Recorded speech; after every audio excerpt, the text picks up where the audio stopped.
قدیما هر وقت میرفتیم خونه مامان بزرگم و هوس ماکارونی میکردیم، مامان بزرگم سریع برامون ماکارونی درست میکرد. مدل درست کردنش هم خیلی باحال بود. ماکارونی رو به صورت کته درست میکرد. انقدرم خوشمزه بود، در کنار ترشیایی که برامون میآورد خیلی بهمون میچسبید. منم امروز هوس کردم همون مدلی ماکارونی درست کنم. سلام دوست خوبم، اینجا کانال آشپزشو هستش و منم محبوبه هستم. اگر تا الان کانال رو سابسکرایب نکردی حتما دکمه سابسکرایب رو بزن که قراره کلی آموزش های جدید و خاص تو این کانال داشته باشیم.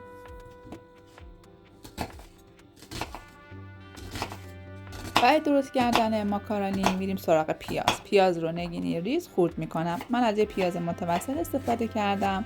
پیاز رو ریز ریز خوردش میکنم و با کمی روغن تفتش میدم.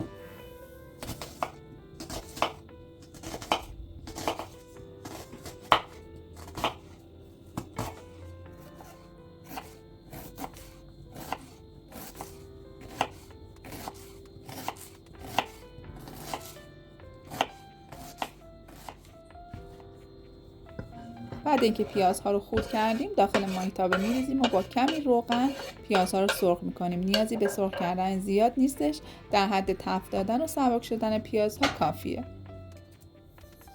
اگه دوست داشتین تو مایه ماکارونیتون از یکی دو حب سیر استفاده کنین، طعمش رو خیلی خوشمزه میکنه، بوی گوشت رو از بین میبره و عطر و طعم خیلی بهتری به مایه ماکارونیتون میده.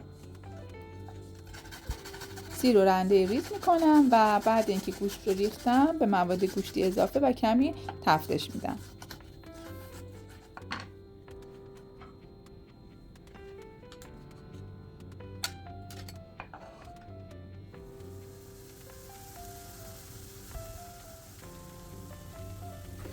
من با توجه به علاقه‌ای که به فلفل دلمه‌ای دارم از فلفل دلمه‌ای رنگی تو ماکارونیم هم استفاده میکنم. فلفل دلمه‌ای ها رو نگینی ریز خردشون میکنم و بعد اینکه گوشت رو ریختم در انتها به مواد گوشتی اضافه میکنم و تفتش میدم.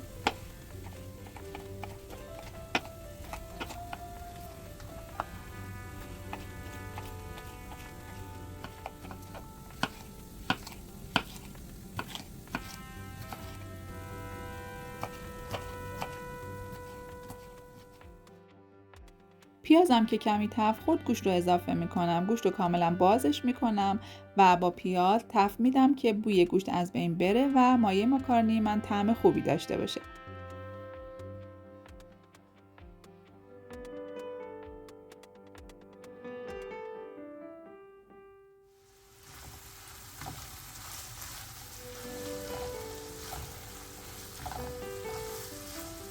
گوشت رو که با پیاز خوب تفت دادم و کاملا سرخ شد، حالا نوبت اضافه کردن سیر هستش. سیر رو اضافه میکنم و با مواد قبلی تفتش میدم. این باعث میشه که گوشتم خیلی بوی خوبی بگیره، طعم بهتری بگیره. اگر سیر دوست دارین حتما تو مایه ماکارونی استفاده کنید. ادویه ها رو اضافه میکنم: نمک، زردچوبه، فلفل سیاه و آبیشن. حسابی با گوشت تفتش میدم تا عطر و بوی ادویه ها بلند بشه و گوشتم طعمدار و مزه دار بشه. 2 قاشق رب گوجه اضافه میکنم. رب رو با مواد گوشتی خوب تفت میدم تا بوی خامی رب از بین بره، خوش رنگ بشه تا یه مایه ماکارونی قرمز و خوش رنگ داشته باشم.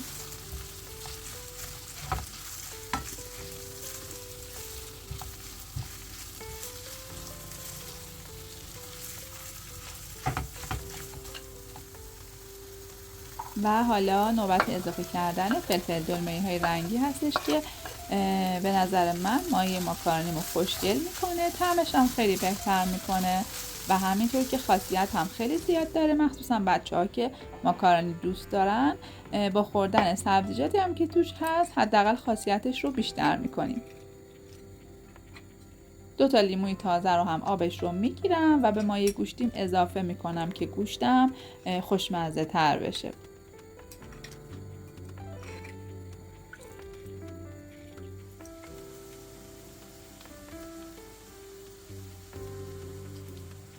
مواد گوشتیمون که آماده شد، حالا بهش آب اضافه میکنیم. توی این مرحله نسبت به ماکارونی های عادی که آب کش میکنیم باید آب بیشتری به مایه گوشتیمون اضافه کنیم. ببینید در این حد باید مایه گوشتیتون شل باشه تا بتونین ماکارونی ها رو تو همین مایه گوشتی آماده کنید و بپزین.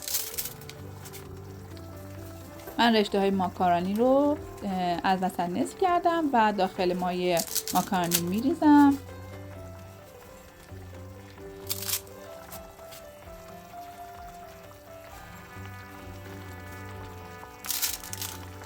این مقدار ماکارونی برای 4 تا 5 نفر هستش. بعد اینکه ماکارونی ها رو به مایه اضافه کردیم با چنگال ماکارونی ها رو زیر و رو میکنم، اونها رو از هم باز میکنم، اگر به هم چسبیده از هم جدا میکنم.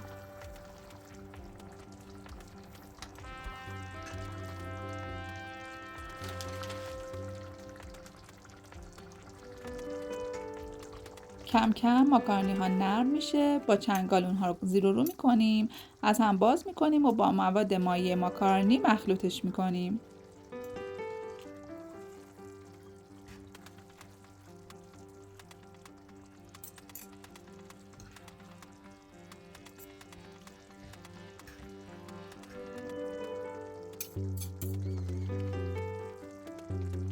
کم کم آب مایع ماکارونیمون کشیده میشه و ماکارونیامون هم نرم شده و کاملا با هم مخلوط شده. حالا کف قابلمه‌مون رو هر تدیکی دوست داریم میذاریم و ماکارونیمون رو روی تدیک میچینیم و دم میذاریم.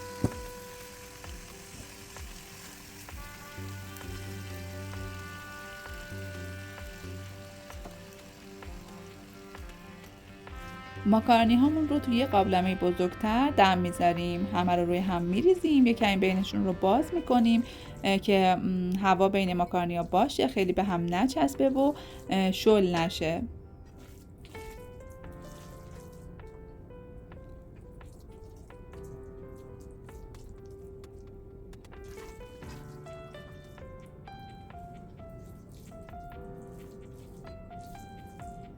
دیگه کم کم ماکارونیمو دم میذارم. من برای این ماکارونی حتما از دمکنی استفاده میکنم، چون نسبت به ماکارونی آبکش کمی نرم تر میشه، دیگه بخارش داخلش نره که ماکارونیم شلتر بشه و شکل و ظاهر خوبی نداشته باشه. ماکارونیم که بخار کرد، یک کمی روش روغن میریزم و اجازه میدم با حرارت متوسط حدود نیم ساعتی دم بکشه. تو این فاصله هم یه سالاد خوشمزه درست میکنم. امروز سالادمو میخوام متفاوت تر از سالادهای معمولی درست کنم. خیارها رو ورقه‌های نازک میکنم، گوجه گیلاسی ها رو نصف میکنم، از زیتون ذرت استفاده میکنم. شما از هر چیزی که تو خونه دارین استفاده کنین، سالادهاتون رو متنوع تر کنین.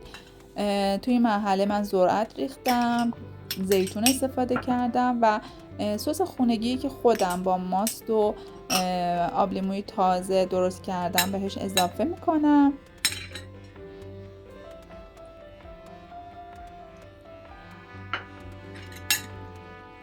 تو این سالاد اگر شیوید تازه دارین شیوید تازه بریزین. من از شیوید خشک استفاده کردم. شیوید تازه خیلی خوشمزه ترش میکنه. روغن زیتون و در نهایت هم سرکه بالزامیک همشون میزنم. سالادم آماده است، یه نیم ساعتی میمونه، مزه ها به خورد هم میره.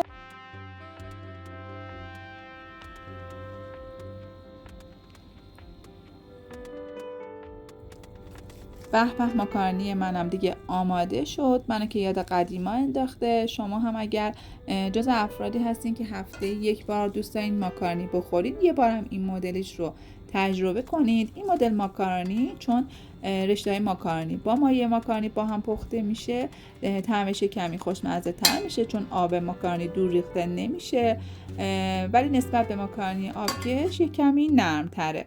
این مدل ماکارونی برای خانمایی که خیلی وقت ندارن یا دانشجوها که نمیخوان ظرف زیادی کثیف کنن، میخوان سریع ماکارونی رو آماده کنن، یه دستور خوب و کار را بندازه. امیدوارم که شما هم از این شیوه ماکارونی استفاده کنین، درستش کنید. امیدوارم که خوشتون بیاد و نهایت لذت رو ببرین.